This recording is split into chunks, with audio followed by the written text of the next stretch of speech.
Light of Revenge is the Intamin multi-launch coaster at Happy Valley Nanjing. If it looks familiar, that's because it is a near clone of Cheetah Hunt at Busch Gardens Tampa in Florida.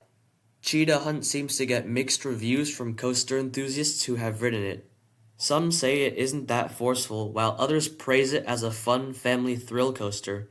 So does Light of Revenge also share the same qualities? Find out in this review. Light of Revenge opened a month after the park in December 2020, and it immediately caught the attention of Western enthusiasts who noted the similarities to Cheetah Hunt. Indeed, they both have a wind catcher tower, triple launch, side-to-side S-bends, and a lot more I haven't mentioned here. Their track layouts also share similar paths for much of the ride. It seems Intamin took a lot of inspiration from their earlier coaster for the latter one. Light of Revenge is located in a somewhat futuristic-looking themed land. The entrance looks like it has some sort of UFO on top of it, and the indoor section of the queue also has some nice theming. Speaking of which, lines for this coaster were pretty much non-existent on the day I was there. In fact, the operators were waiting between each cycle for enough people to fill the train.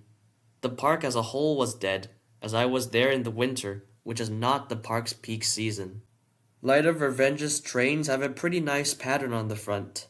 It uses the new Intamin overhead lap bar, which is the same one you'll find on rides like Dueling Dragons or Velocicoaster.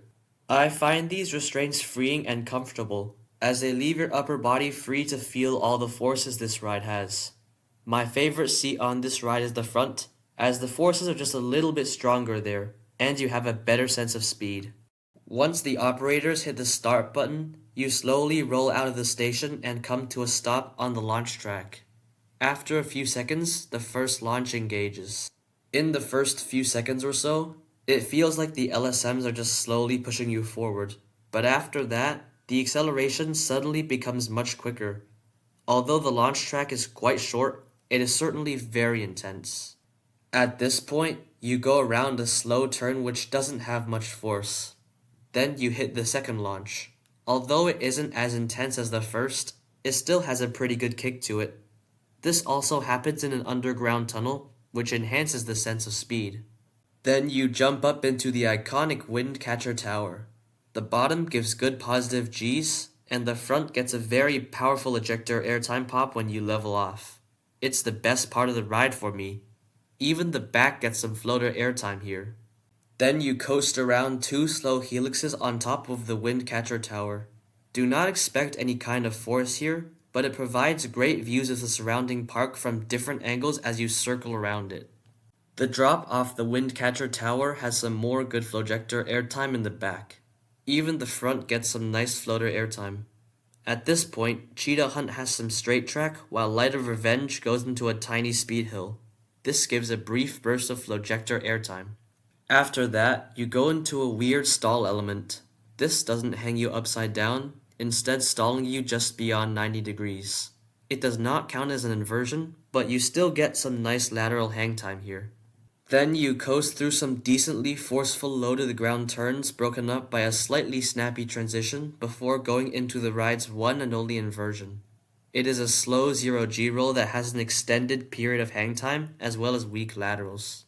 You also go directly over a pathway, which gives a pretty cool visual spectacle for onlookers. Next is an overbank, which transitions into a regular banked turn. This has some decent positive Gs. That leads into an airtime hill that doesn't actually give any airtime. However, the following transition into the banked turn does have some whip. The turn itself gives some mild positive Gs. This leads into a bunch of S-bends over water, which will lightly shuffle your body side to side. After that, you coast through another mildly forceful banked turn. It is worth noting that on Cheetah Hunt, this section sort of simulates a cheetah dashing side to side among the trees. On the other hand, it doesn't really add much to Light of Revenge, since it doesn't really connect to the theme in any way and is also quite forceless. At this point, you hit the third and final launch. It's the least intense of the three, but you still get a noticeable speed boost. You then go into an airtime hill on top of the 0G roll earlier on the ride. This once again gives a pretty nice view for onlookers on the path below. However, this was pretty disappointing if I'm going to be honest, as it only had very weak floater airtime on the ends of the train. This is then followed by a decently forceful turn into an S-hill. It has a decent burst of floater airtime, but also was a little bit disappointing. This is then followed by a somewhat whippy transition into a decently forceful turn. Then you go into an airtime hill that gives a good burst of floater airtime. This leads into one last mildly forceful turn before a final ascent which has no airtime. Finally, you hit the brake run and return to the station, ending the 1,300 meter or 4,265 foot long coaster. Overall, Light of Revenge is a really uneven ride. It has no shortage of good moments at the start, such as the launches, ascent onto the Windcatcher Tower, and zero G-roll. After that, however, the ride becomes much tamer as the forces become few and far between. Pacing is definitely one of its biggest flaws. However, the coaster is very smooth, which should not come as a surprise considering it is a brand new Intamin coaster. Combined with the new age restraints, I had absolutely no issues at all with the comfort of this ride. On the other hand, Cheetah Hunt uses the hard over-the-shoulder straps Intamin used in the past. Although I don't think this would cause any headbanging since there are not that many lateral heavy transitions, they are certainly more restrictive than the restraints on Light of Revenge. There is also a block break on Cheetah Hunt shortly before the S-bends, which does seem to slow you down. This looks like it only worsens the already sluggish pacing these rides suffer from. As such, I believe that if I ever got the chance to experience Cheetah Hunt, I would likely still think Light of Revenge is better. With all that said, I am clearly not the target demographic of this coaster. As a thrill ride, it underdelivers, but as a family coaster, you could argue that it is the perfect intensity for that purpose. It combines intense moments to appeal to thrill seekers with some lulls in between to not scare away timid riders. This, combined with the comfort of this coaster, all make it a highly re-rideable attraction. So what would I rate Light of Revenge? I would give it a 7.5 out of 10. As a thrill seeker, I just couldn't bring myself to give it a higher score since I crave intense thrill rides.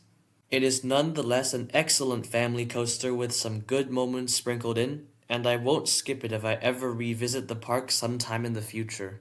So what are your thoughts on Light of Revenge? Have you ridden it? How does it compare to Cheetah Hunt? I would love to hear all of your thoughts down in the comments.